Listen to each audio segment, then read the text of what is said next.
and we have to really escalate the noise we make so that we'll be heard.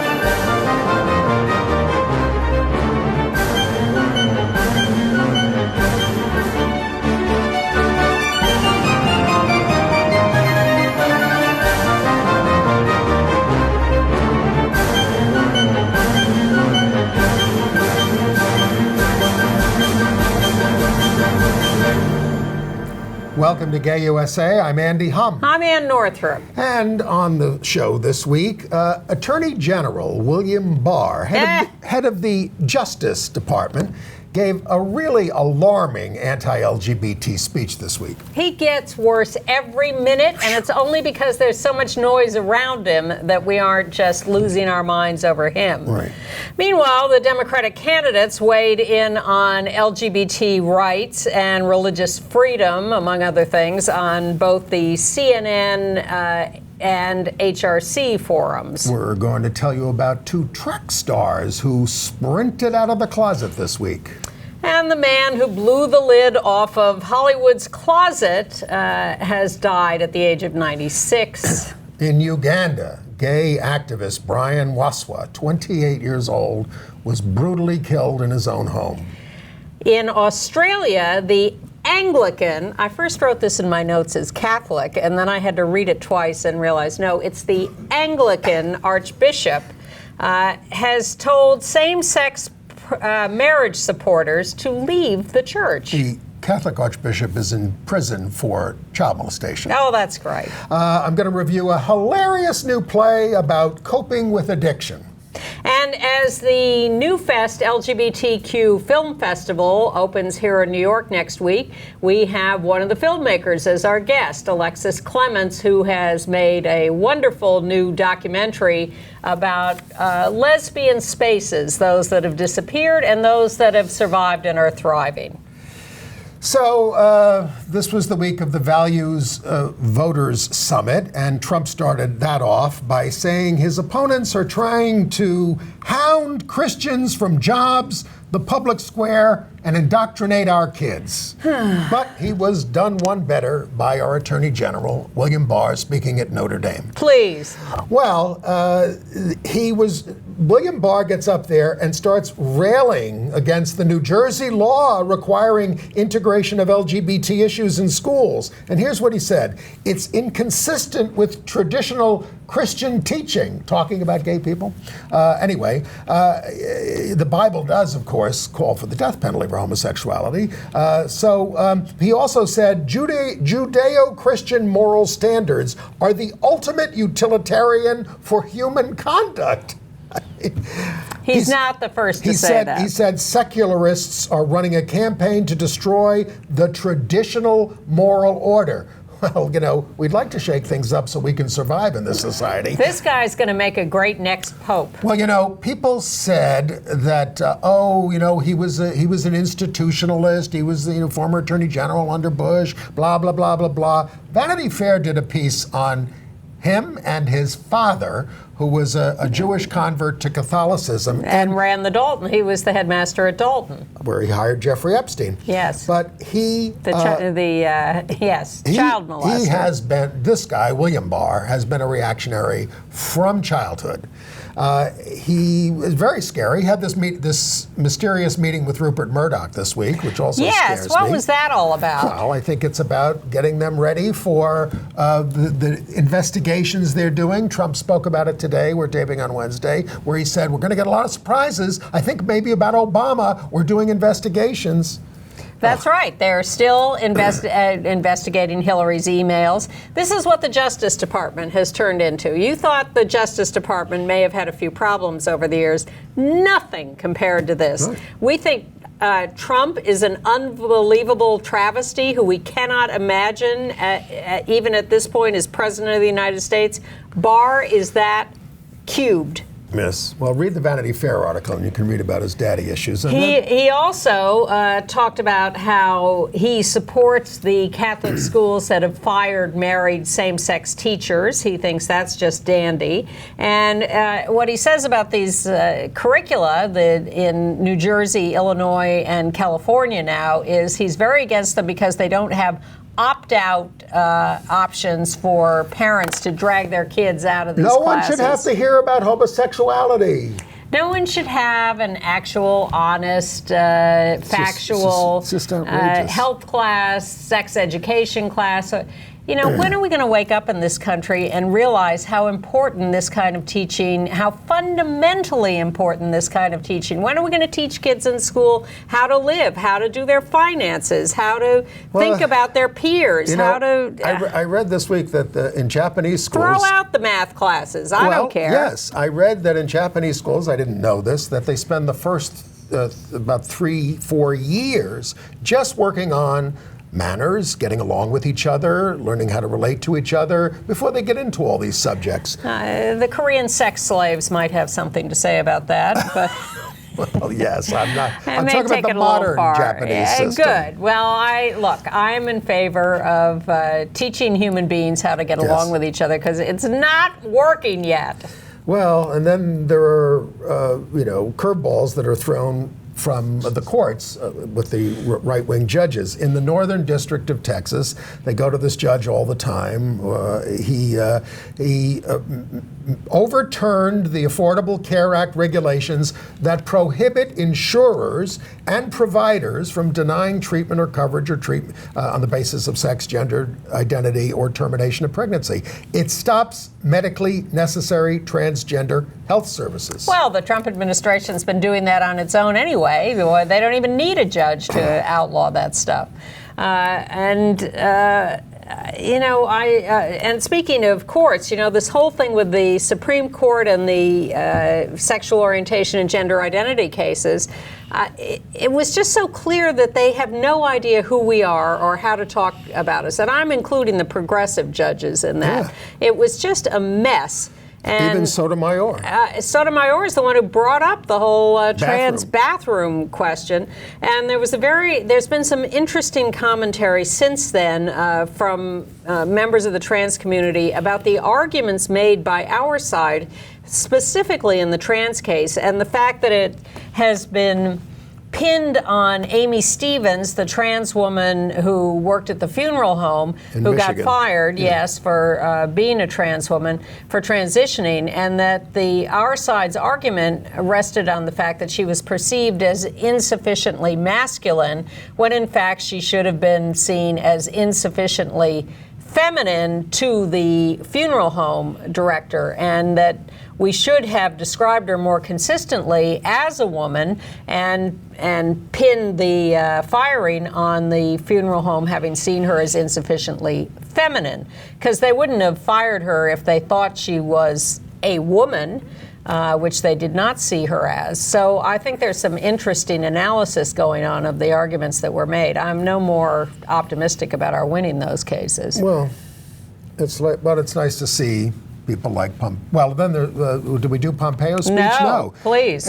He's your Secretary of State. I think he wants to run for Senate from Kansas, but of course he's tied up in this whole Ukraine thing. But he gave a speech to the American Association of Christian Counselors and posted it on the website of the State Department, his theme being a Christian leader. He's supposed to lead the United States, policy here. This is very scary stuff. He has been talking like this for many, many years when he was a congressman from Kansas. And this has been his whole thing, and this has been his blast against us for many years. He's all about this fundamentalist Christianity. And at least, Trump is freeing up ISIS to murder us once again. Yeah. Meanwhile, the Democratic candidates in the debates, I guess actually the LGBTQ forum took place after we taped last week, so we should talk about that. This was so unprecedented in the sense that each candidate got a half hour with a CNN host from CNN, and then the audience was all LGBT people and allies who were asking the questions.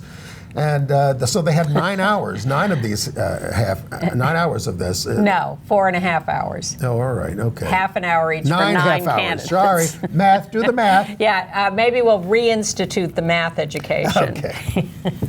But they were, they were fine. They all had the right rhetoric, but they got a little off course here and there. Beto O'Rourke took the most heat for getting a little over his skis, as they say, on the question of religions and religious schools that discriminate against LGBTQ people. That's not what the question was. The question was, should a religious organization lose their tax-exempt status if they oppose same-sex marriage? And he just said yes. Absolutely. Which was wrong. It's ridiculous. It's stupid. We're not calling for that. No. You're getting us in trouble. Exactly, he is, and he doubled down on it in the ensuing week.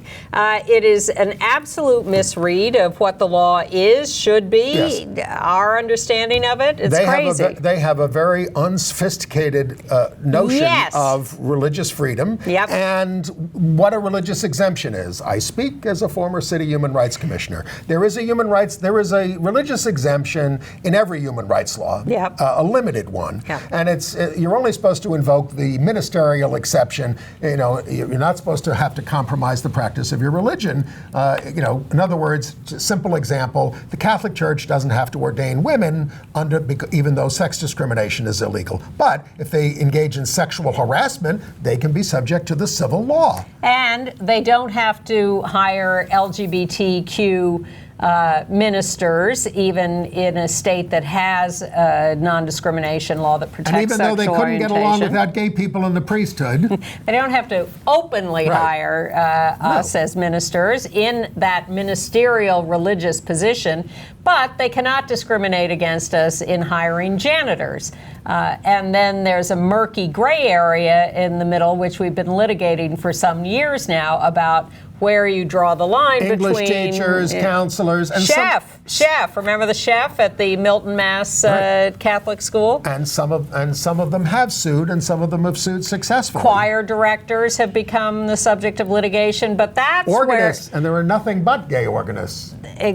Pretty much, according to Ned Rorem. And that is where you have the argument and the discussion. So that's embarrassing. It is, and Trump attacked him, and Buttigieg took him on afterwards and said, "No, I don't support that way of looking at it." But still, none of them really explained it in this way and this clearly, and made the point. They don't think about it. Well, they don't, because they don't know us. They don't understand our issues, and even Buttigieg. And that was part of the problem with these forums, these 9 half-hour forums, in that they were falling all over themselves to be liked, to ingratiate themselves with us.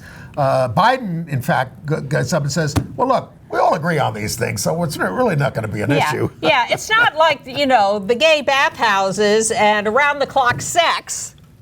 Please, come on. You think you're doing us a favor? Leave us alone. In fact, have an LGBTQ rights forum without mentioning us. That would be a big help. Well, but there were some interesting moments. I mean, Gavin Grimm got to ask a question of Cory Booker. Yeah, that was sweet. Judy Shepard got to ask a question of her friend Joe Biden. But the more interesting moments were the black trans activists who showed up and interrupted and took the mic. And then my favorite moment was the one who was scheduled to ask a question, got up and asked it, and was introduced as Shay Diamond. And she says, "It's Shia." And when you mispronounce a trans person's name, that is a violent act. Wow. So then I thought, whoa. I'm looking her up, and her name is spelled S-H-E-A. Yeah. Shay. In most iterations. But I thought, well, maybe it is Shia, and she told them that beforehand, and then they screwed it up. When they named Shea Stadium years ago, I used to pronounce it Shia when I first saw it. Just for fun, or just? No, because I thought I just saw the word. How old was I? 9, 8? I don't know. The other thing was Elizabeth Warren, and thinking she was so clever on the marriage answer. Well, and I'm going to argue that she was. She's getting heat for this. So she gets asked by by the chair of the board, Morgan Cox of the Human Rights Campaign. So if a person of faith comes to you and a supporter. A person of faith comes to you and says, I believe marriage is between a man and a woman, what do you say to them? And she says, well, first of all, I'm assuming it's a guy, and I would say, then marry one woman. And then she pauses and she goes, if you can find one. And, and it got a big laugh. And so, all right, so she's getting a lot of heat for this. Oh, Marco Rubio took great umbrage at this. Well, because they're saying that she is implying that anyone who has that attitude is an incel, is a guy who cannot, who's not a regular guy. Stay in the moment, though. The credit she's getting for it is she said what popped into her head, and something Hillary Clinton would never do. Popped into her head. Robin Tyler wrote me a note saying that was an old joke of hers, and someone told it to Elizabeth. The joke popped into her head, and she told it, and she didn't hold back, and it got a great reaction in the hall. Yes. And so I was less. I thought that, and it was the viral moment. And certainly people like authenticity. I don't think it offended anyone who agrees with us and who is a potential Warren supporter. I think the people that offended were the people who hated her already. Just as with Trump, he offends us, but he doesn't offend his own supporters. I thought it was very sweet, the young trans boys coming out with their moms and asking questions. That was adorable. And one of them asked Elizabeth Warren about the Secretary of Education, who's very prejudicial now, and she said, I'm going to clear my choice with you. And I thought that was terrific. And I thought it was actually my favorite moment was the Saturday Night Live cold open takeoff on it with Billy Porter as the MC. Yes. Now, if Billy Porter actually MC'd these things, it would be far, far better. It would be a lot more fun. Yes. Now, Kamala Harris started out by coming out and saying, my pronouns are she, her, hers, and Chris Cuomo says, mine too. And that was a joke. Really, Chris? Well, he apologized afterwards, but it was afterwards. She said she'd appoint a trans cabinet member. Did I get that right? I should hope so. I hope they all would. So what if they had an all-trans cabinet? That would be interesting. Well, we're all on a spectrum, and I don't mean that facetiously. Yes.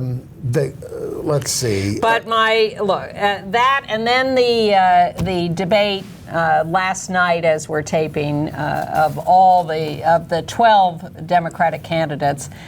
It just seemed like a big waste of time, and I am not a Cory Booker supporter. Right. But I thought he, by distancing himself, at least was on the right track. I would like to see them stand up there and say, look, we can discuss all these issues, and we all have just nuanced differences. But the real issue is, who do you trust to be president of the United States, and who is going to connect with you as a human being best?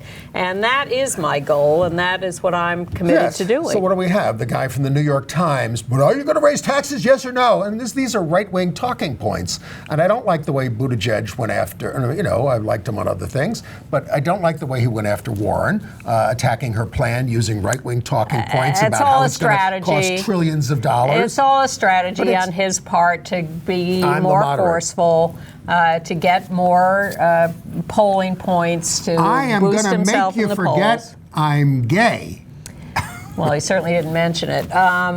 But the one who annoyed me the most was Anderson Cooper. Yes. Enough, we're done. Thank you, we're moving on. Shut up. And we're going to ask you about, I don't know if they can maybe pull up this picture. He brought Ellen into it. Ellen DeGeneres is friends with George W. Bush. And here, Governor Abbott of Texas. A vicious anti-gay vicious, in Texas, passing anti-gay laws. Yep. Chomping down on Chick-fil-A to stick it to us in front of everybody, and she's palling it up with him as well. But and you name somebody who you're enemies with, but you talk to. Oh God. Well, a lot of them rejected the premise of the question and the idea that they were being asked that question. John McCain, but he wanted to think he's dead. Ted Cruz. He can't defend himself. I mean, really. Couldn't you come up with a better ending question than that? Well, the whole thing. I mean, the moderators, here's the thing. These are television shows. Yes. And they just want to get some sound bites for their ongoing television show, which Yeah. it's to watch. It's not. All sides. The press wants that. The candidates want it's that. not useful. Well, I feel pretty good about Shep Smith throwing up his hands and saying, "The hell with all of you! I'm walking away." Shep Smith, the out-gay reporter at I didn't realize Fox. he was making like $15 million, but he is, and he's got a good contract there that he. We're not making $15 million, but if Fox wants to hire us, as is, we'd consider it. Okay. But we've been on Fox. We have. We were on. Bill O'Reilly had a show. Look what happened to him. Prime time. And where is he now? He was very nasty to Ann. But congratulations to, well, I wasn't very nice to him. Well, you called him an ignorant bigot. And you were right. I did. And I would do it again. But Shep, you want to come guest host here? It probably wouldn't violate the terms of your exit agreement. Yeah. But congratulations. We appreciate what you did. Okay. All right. Let's move off politics and onto some sad stories of some more violent acts. These are real issues in Houston. Yep. Italy Marlowe, a black trans woman, 29 years old, shot dead in her driveway at 2 o'clock in the afternoon. By a 23-year-old suspect who has fled, who apparently lived with her. It's really, these things used to happen at 2 o'clock in the morning. Now they happen at 2 o'clock in the afternoon. And the slaughter of black trans women continues. And then there's the story of the trans actress and comedian who was referenced by Dave Chappelle in his transphobic Netflix special, although she apparently laughed at the jokes, but who knows? Well, she's taken her own life. Don't we all sometimes laugh at the jokes when just to look like we're getting along in good sports? It's Daphne Dorman of San Francisco. She actress, activist, comedian. She said she left a note saying she was sorry. Please take care of my little daughter. She left, young daughter. That's sad. That's what I feel sad about. Look, we have created a society from the top on down of hostility towards trans folks, and that's why we're trying to fight here and elsewhere. And in Philadelphia, a trans man was attacked. He had just been to Philadelphia Pride Fest. He was wearing a sweatshirt that said "Trans Lives Matters." He was in a convenience store, and two guys jumped him and beat him viciously. Gave him a broken jaw, kicked him in the head. No one came to his aid. Yep. And by the way, that's actually called the Outfest there in Philadelphia. I read it as Pride Fest. It is a Pride thing, yes. All right, well, that's that for violent stories this week. Also an unfortunate news sort of a positive, negative story. In Jacksonville, Florida, a gay couple was denied services from a photographer there for their wedding. They were inundated with offers from other companies to shoot their wedding for free. And some people posted, "Oh, isn't this the great solution to this problem? Just go elsewhere." Maybe in Jacksonville, you're going to get some other offers. What if you're in the middle of nowhere and that's the only sole service provider of medical services and you're being denied? So many small towns around America. All right, a couple of nice stories, coming out stories. Yeah. Karen Clement. Where is Karen from? I don't think I have that. 33 years old, two-time Olympic gold medalist in track and field. And a silver in 2008 and 2016. He is Trinidadian American. There he is with his American flag at the Olympics. Here's his quote. He says, "As I've gotten older," he's 33, he used to be 34 later this month, I think, "I started caring less and less, and now in my 30s, I thought it's time to finally be free." So there he is. And some of this is tied to National Coming Out Day, including the coming out video made by Noah Green, also a track star at USC, the University of Southern California. He made a video for National Coming Out Day, and we thought it was so charming that a viewer sent it to us, so we're going to show it to you. Hi, my name is Noah Green, and I'm on USC Athletics for track and field, and I'm a hurdler. I actually knew that I was gay going into the 8th grade, so when I was around 15 or 16. And there was only 3 people that I told. It was my younger sister, my older brother, and one of my cousins. And the only one's opinion that really solidified how I would act after that was my older brother's, and he kind of was not really supportive at that time just because of the basic stereotypes and stigmas around being a gay man, especially being a gay black man that is an athlete. So it was kind of like a hit to my identity, and so I kind of put up a straight front for the next couple of years until I was really fully able to understand like who I was as a person. Going into my senior year, I came out to my parents and my siblings, and they full-heartedly supported me. But it just goes to show that me being a person has nothing to do with my sexual preference as part of my identity. I would say I know how difficult it is on coming out as gay or bi or transgender or whatever orientation you want to be, but there are people out there that support you and will support you 100%. I'm definitely an advocate that you can be who you want to be, and if anybody doesn't agree with that, like, they can agree to disagree, but it's part of your identity, but it doesn't make up your whole identity. I know at USC I've made some amazing friends that support me all the way, and just being able to have that support system makes you more confident over the years, and it'll become a thing where it's like, oh yeah, like, I'm gay, but it doesn't have any significance to anybody else because it's just a sexual preference. Terrific. Congratulations and thank you. And another Pride event coming up next weekend, October 24th through 26th, Savannah, Georgia. They're holding their 20th Pride event, but their first parade. And it sounds like an amazing event they're putting together. The parade includes a costume contest. So if you're near Savannah, Georgia, you might want to check that out. Have fun.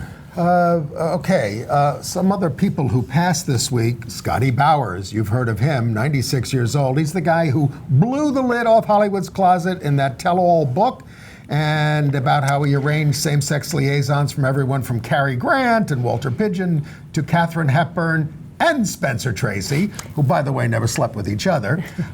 He himself was bisexual and really a fun guy. The book is Full Service, My Adventures in Hollywood and the Secret Sex Lives of the Stars. Isn't the movie on Netflix?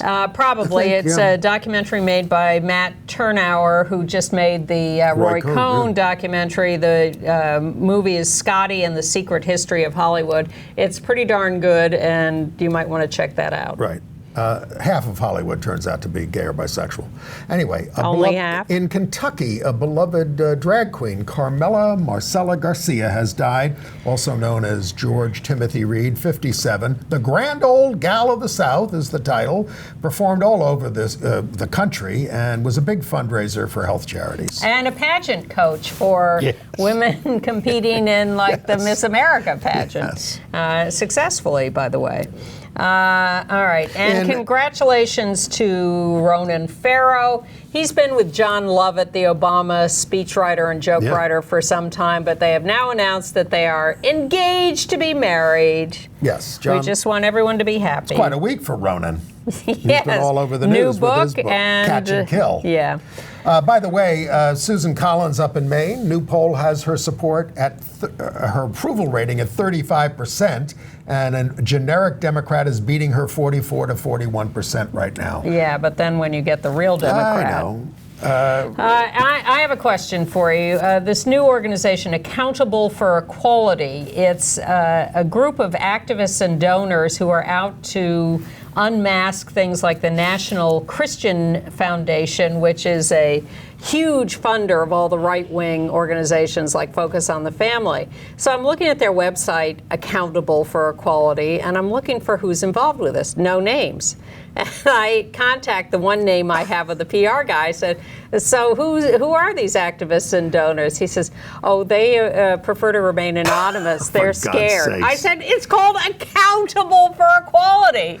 You might want to be transparent. Your whole thing is you're revealing the National Christian Foundation. How about being upfront about who you are? Well, that art teacher in Arizona is up front at the Chandler Unified School District. This woman was fired for freely discussing her Christian anti-gay bigotry, saying gay people are just confused. She brought a box of Bibles to class, and she discriminated against a trans student. She rejected the art project of the trans student, said, I'm going to give you a 0 out of 50 because you're offending my Christian sensibilities. Oh, no. And, well, she got fired. Oh, good. Let's see if Alliance Defending Freedom picks up that case. I'm sure they will, because it's a fundraiser for them. Now, the Catholic bishops aren't afraid. They want the Supreme Court to rule that sex is an immutable characteristic and should not be redefined to include sexual inclinations or conduct. Now, the court has already ruled in 2003 that our conduct is already protected.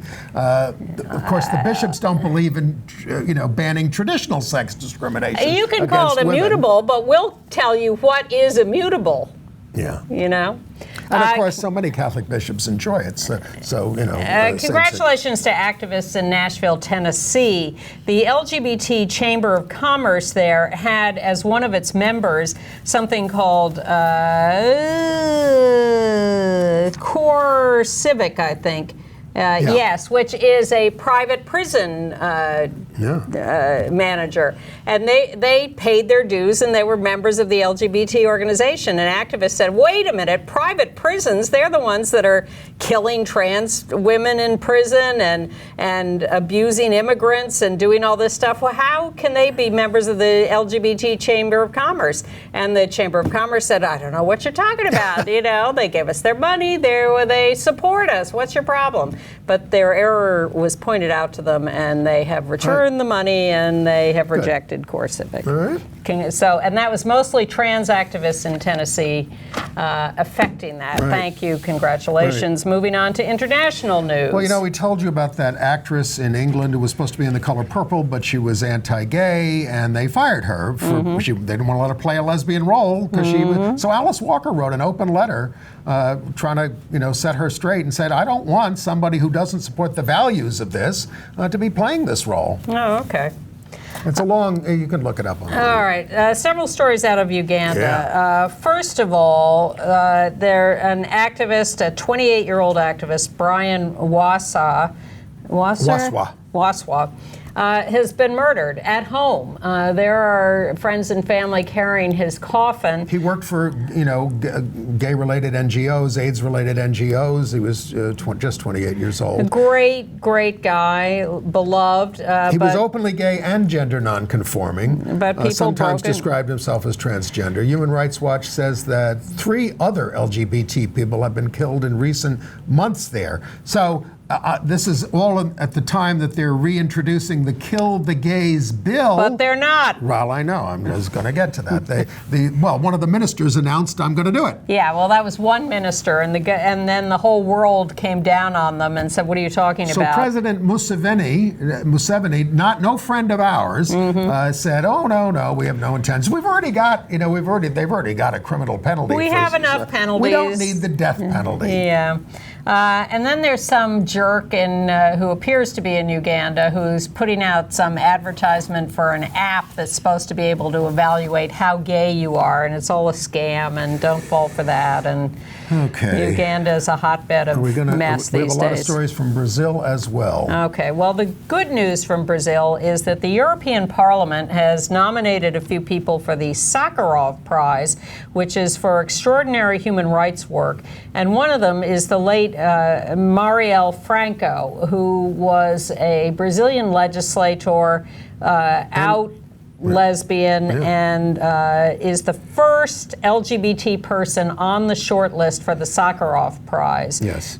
She was just miraculous. And also miraculous was Jean Willis, also a Brazilian activist and member of the Congress there, who fled the country, and he has taken his name off the list of potential awardees of the prize to make way for other Brazilian heroes. Yes, and then there are developments in the case of Marielle Franco, police have lost the footage that could confirm the identity of the killers, but we have a picture of a second suspect in the case, photographed with Bolsonaro, who's the president, because it was his gang or his son's gangs that were part of this.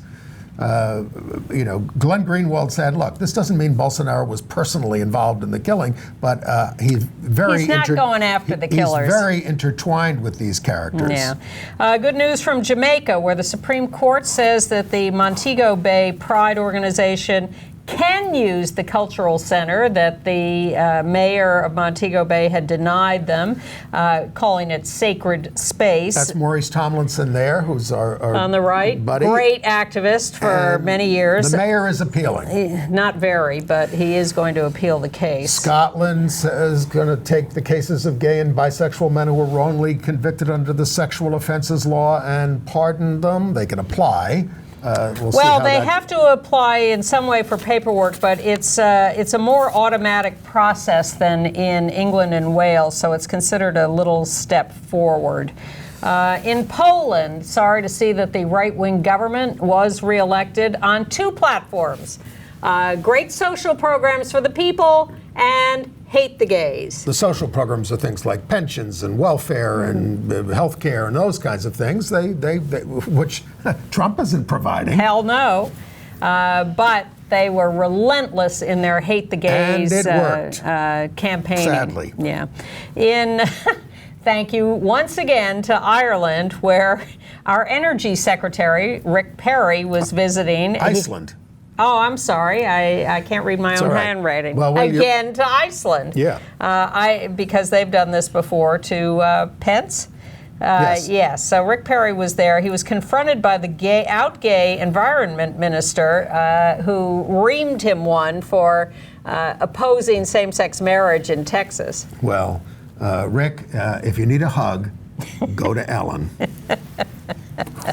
In Denmark, pro ice hockey player Jan Lee Olsen has come out at age 27, I think like the third pro hockey player in the world to come out. Thank you, Jan. The Anglican Bishop of Sydney, Glenn Davies, he gets up there in the pulpit and he asks for those lobbying for same-sex marriage in the church, please leave. Rather than pushing for reform to satisfy the lusts and pleasures of the world. We cannot bless sin. He accuses them of abandoning the plain teaching of Scripture, like, love your neighbor as yourself. Well, your attitude has always been that people should leave the church rather than propping it up, even though they hate it. They're very evangelical over there in the Anglican Church in Sydney. So anyway, and of course, but hey, the Pope canonized Bishop John Henry Newman this week, the theologian of the 19th century, who was, clearly gay, intense emotional relationship with Who am I to judge? With another priest, Ambrose St. John, who he called his earthly light. He wanted to be buried with him, but they dug him up and put him somewhere else because he was up for sainthood. Okay. Took him away from that guy. Do you have any more international news? I think not. Okay. Any AIDS news? No. Well, then why don't we... Oh, wait a minute. I forgot the Hungary story. Okay. Well, we told you Coca-Cola did some gay ads in Hungary. Sweet. But the local Pest Consumer Protection Department fined them $2,000 for undermining adolescent moral development with these ads. Oh my, just these poor corporations, they step up to help us and then they get fined in Hungary. Right. All right, let's move on to entertainment news and our special guest this week. So, Jamie Lee Curtis is set to film the story of an Oklahoma woman who stands in for absent moms at gay weddings. Your mother won't go, Sarah Cunningham will go. She wrote a memoir about that. Jamie Lee Curtis liked it. She's going to make a movie about it. And she spent 3 days with the family and decided to make the movie. She runs a nonprofit, this woman, called Free Mom Hugs. All right. Okay, that's good. And I'm actually more interested in the fact that Billy Porter is going to play the fairy godmother in a new movie of Cinderella, which is going to star Camila Cabello as Cinderella and Idina Menzel as the evil stepmother. Indeed. And Billy Porter as the fairy godmother. Major motion picture. Fasten your seatbelts. I have a play to recommend. It's called The White Chip, at 59 East 59th. It's off-Broadway there in New York. You know, most plays about addiction are very depressing cautionary tales. This is by Sean Daniels, and I think it's a rollicking good time in the theater. Joe Tapper plays the main character, Stephen, who guides us through his unhealthy relationship with alcohol from his Jack Mormon childhood to his atheist and creative adulthood, and how it affects his family, friends, and colleagues, all played by the other two actors who are both terrific. I thought it was endlessly entertaining, hilarious, insightful. It really helped me understand addiction more and how people get over it. I was going to say you're how old, but you have a birthday this weekend. No. Happy birthday, Andy. Thank you, Anne. Anyway, it also has a very moving conclusion, but it's really one of the best shows I've seen this season. It's on only until October 26th. The white chip. It demands, do you know what the white chip is? Yes. Okay. It's what they hand you at AA meetings when you first come in, and this guy had a stack of them. All right, the other one is Slave Play. We didn't like it off-Broadway. Did not at all. Tried to give it a chance on Broadway. Got lots of good notices from mainstream critics, hailing Jeremy O'Harris as a brave new voice. But you tried to give it a chance. I passed for a second look. It's sort of meant to be a serious satire on therapy groups, but I think that he sort of pulled his punches, makes it too broad.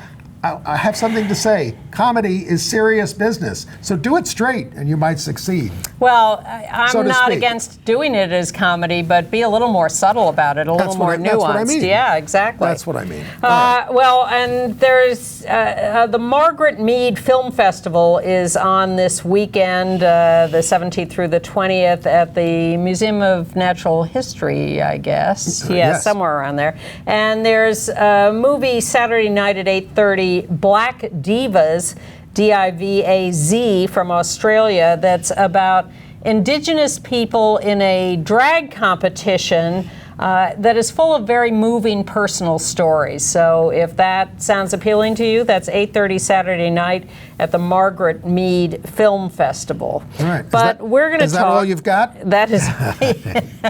We're going to talk about another film festival that is next weekend here in New York, and that is the annual New Fest LGBTQ Film Festival. October 23rd to 29th, 160 films from 32 countries. It's the 31st festival. You can go to newfest.org to look it all up. And it's really a great festival. It has been for years. There are always interesting movies. I've seen some of the smartest, funniest, most moving films anywhere at this festival. So I highly recommend that you check out newfest.org to see if there's anything that catches your eye. But one thing that caught our eye is a film called All We've Got, which is a new documentary about lesbian and queer women's spaces, and those that have disappeared over the years and those that have survived and thrived. And this question of what does survive and how it thrives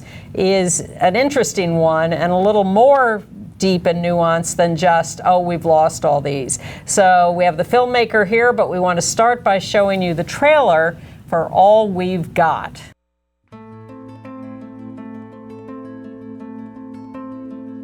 June is officially Pride Month, and HuffPost Live is doing a series of segments celebrating the queer community. And we all know who the L in LGBTQ stands for. Lesbians, of course, but perhaps not for long. You're listening to Think Out Loud on OPB. I'm Dave Miller. In 2010, a Portland bar called the Egyptian Room closed its doors, and the city's only bar that catered specifically to lesbians was shuttered for good. Portland is not alone. Lesbian bars and bookstores and spaces of all kinds are closing around the country, from Hollywood to Houston to Philadelphia.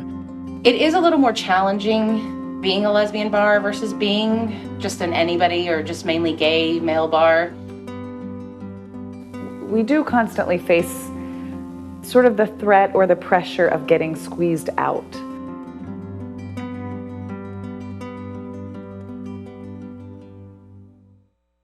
Storms are brewing in Oklahoma. Where are you going? Everybody's heading to alibis. This place ain't going anywhere. Lots of different stuff happens here. People eat here.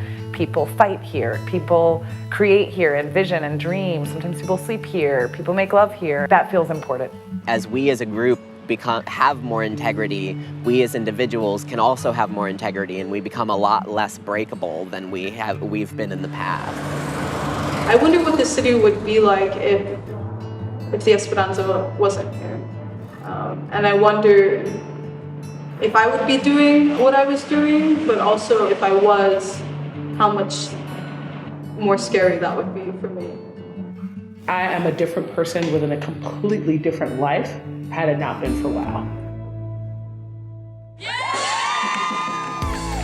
This beautiful structure today inspires us almost as much as its precious contents, because this is the only building ever owned by a lesbian organization in this metropolitan area. It's the only institution that I know of that continues the values and beliefs that I started working in gay liberation for. Mm-hmm. And back then it was gay liberation. That's right. That's right, it was.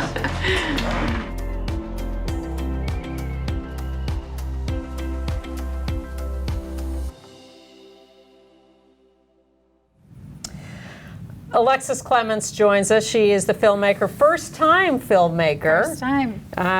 Amazing. And this is a rich film with all sorts of great historical footage and goes around the country to unexpected places like the bar in Oklahoma City. Mm-hmm. So tell us how this project came about and what it is you accomplish in this.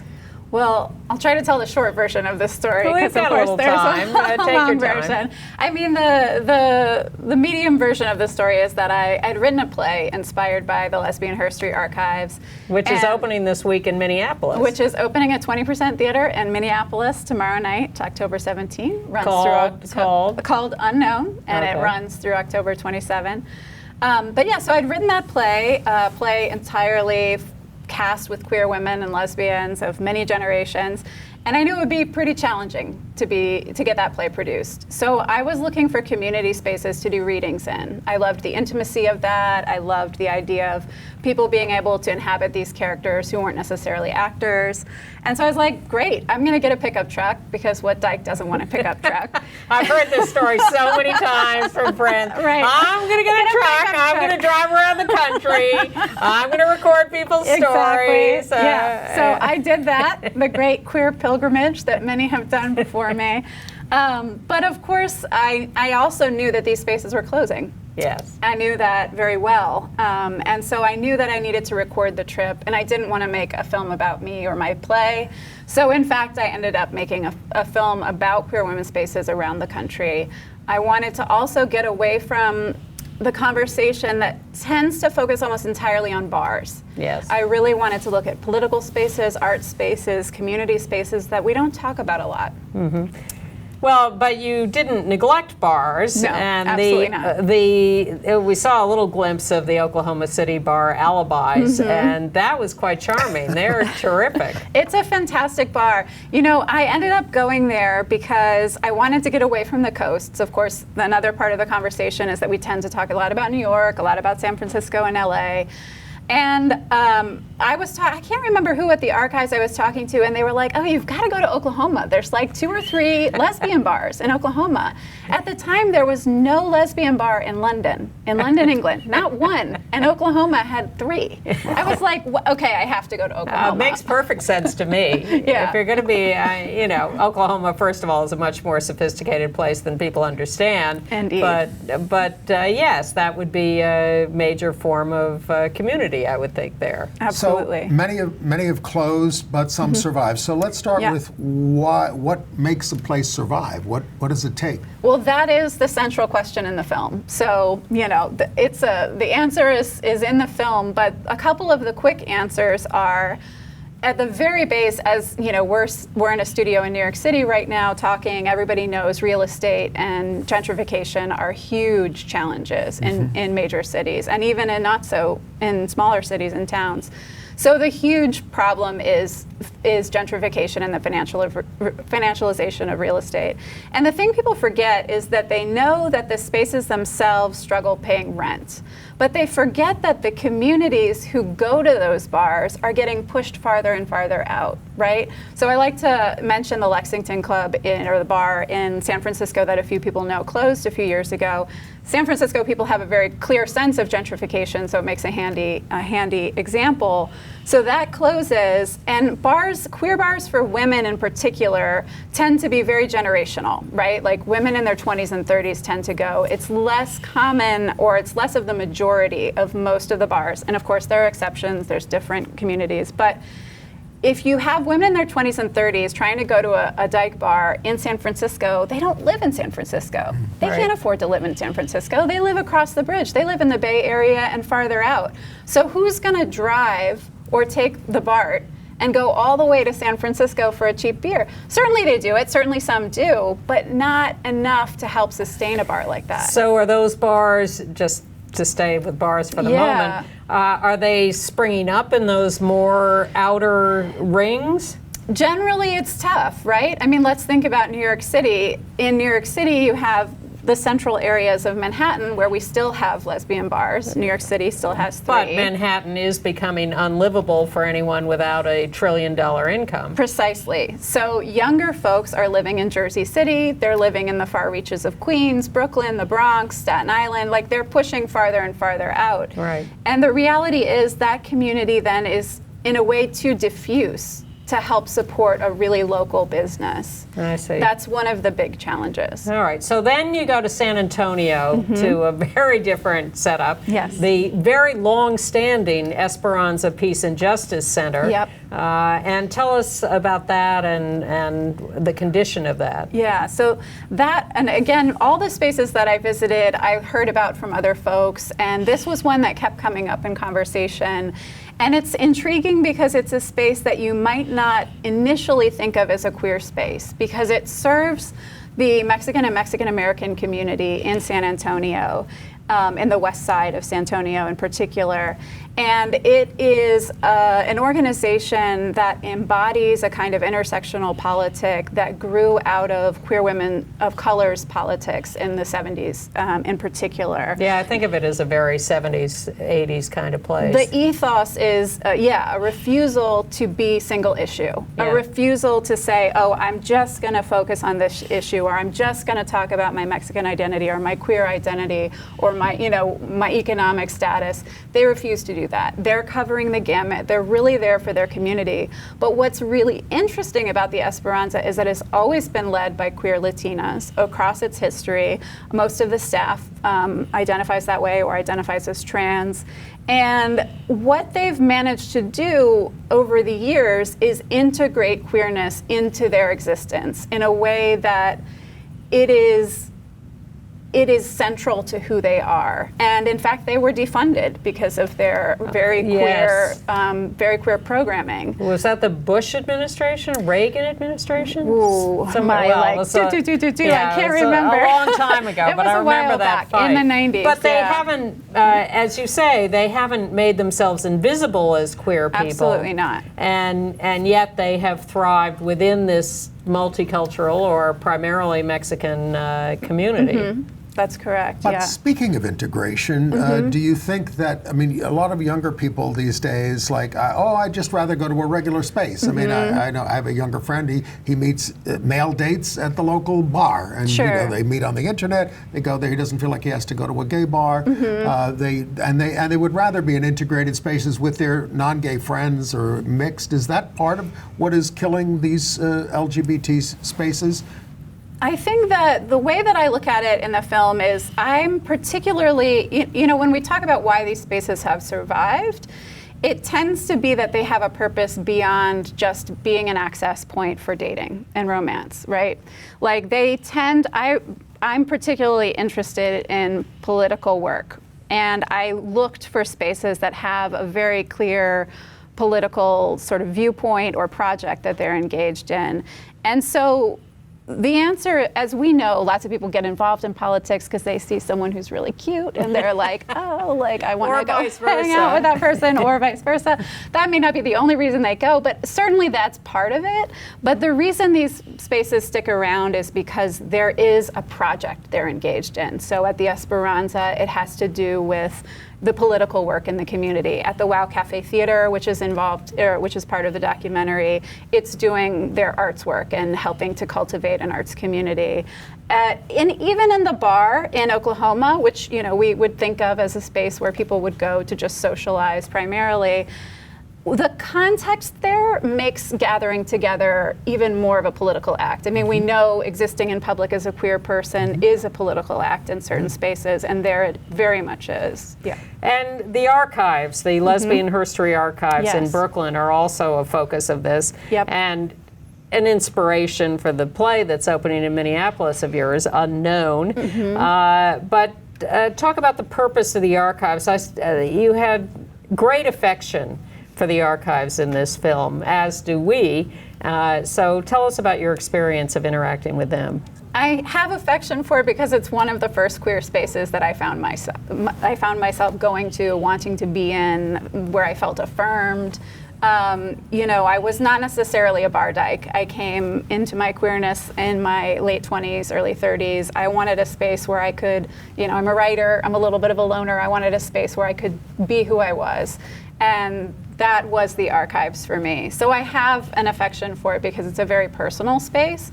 But on another level, I, as you pointed out very astutely, queer pilgrimages are very common. Yes. I find that they're particularly common with queer women and trans folks, because accessing community and accessing stories is still so challenging for those folks. And I'm sure it's true also for men, but I know the communities that I've interacted with a bit better, and I know that for queer women, it remains a serious challenge. It's interesting. I got an invitation this week to go to an event that is supposed to be an intergenerational educational event, a social event, but an attempt to bring generations together and to teach younger generations.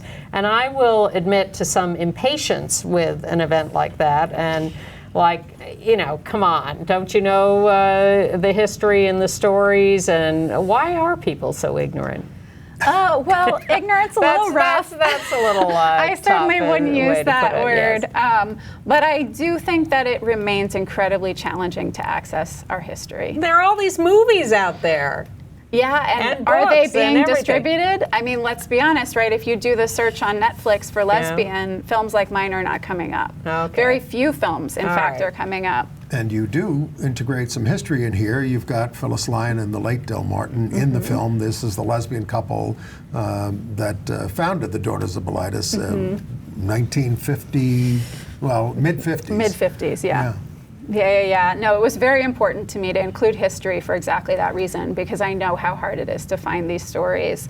And I think also we don't necessarily get to narrate our own history. Yes. And I think it was also really important to me to draw a through line that was inclusive of both the amazing legacy that has been created by queer and trans women over history, but also some of the tensions that have existed across history. And in fact, one of the most charming things in the film is documenting the trans ladies' picnics that are taking place now. And some of those women have been with us in Reclaim Pride this last year, so I was happy to see that. We have only about 30 seconds. When can we see you at New Fest? October 25th at 6 o'clock or October 27th at 4:15 at the center. That's Friday and Sunday. Go to newfest.org for the details. Thank you, Alexis Clements, for joining us. All We've Got is the name of the film. Unknown is the play in Minneapolis. Thank you for joining us, and we will see you next week